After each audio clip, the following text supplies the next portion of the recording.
Practically کوئی کام ایسے کر کے دکھایا جائے تو سامنے والا کیا ہو جاتا ہے شرمندہ کہ بھائی شاید میں نے ایسا دعویٰ کر دیا جو کچھ تھوڑا سا زیادہ غلط ہو گیا، معاذ اللہ معاذ اللہ، میں نے مبالغہ کر دیا، تو میں اپنی دعوے پر نظر ثانی کرتا ہوں. یہ مثال ایسے جیسے آپ کسی بچے کی تعریف کر رہے ہو، دوسرا کہہ رہا نہیں یہ تو بڑا خراب بچہ ہے، آپ کہہ رہے خدا کی قسم ایسا فرشتہ پیدا ہی نہیں ہوا کائنات، پلینٹ ارتھ پہ اس جیسا پیدا ہوا ہی نہیں ہے. آپ نے کیا کیا، وہ بچہ کہیں ہیروئن پیتا ہوا پکڑا گیا، وہ ہیروئن لا کے دکھا دی، اس کی جیب سے پڑیا نکلی ہے، اب بولے گا؟ تو آپ تھوڑے سے شرمندہ ہو گئے ہی نہیں ہو گئے؟ تھوڑے سے شرمندہ ہو گئے. پھر آپ نے چونکہ دعوے اتنے بڑے بڑے کیے ہوئے ہوں گے تو پھر آپ اس میں تھوڑی گھماؤ گے، بولے گے نہیں یہ چرچ اس کی نہیں ہے، ایکچولی کسی اور کی. لیکن ایک دفعہ جھٹکا آپ کو لگے گا. تو مشرک نے بھی یہی پالیسی اختیار کی.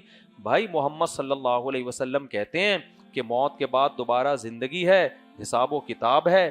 ہم ان کو بار بار کہتے ہیں اذا متنا وکننا ترابا، ارے بھائی ہم مٹی ہو جاتے ہیں، کیڑے کھا کے ختم کر دیتے ہیں، کتنی لاشیں جل جاتی ہیں، کتنی لاشوں کو درندے کھا جاتے ہیں، کون زندہ کرے گا؟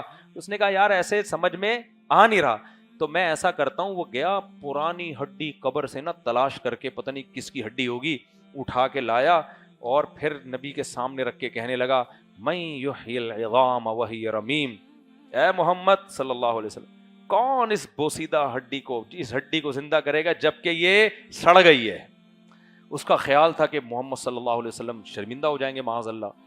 یار یہ تو ایکچولی میں بھی حیران تو ہوں، اب کیسے نا. نبی خاموش. فوراً آسمان سے جبریل وحی لے کر آئے. کیوں بھائی؟ میسنجر آف گاڈ کا کام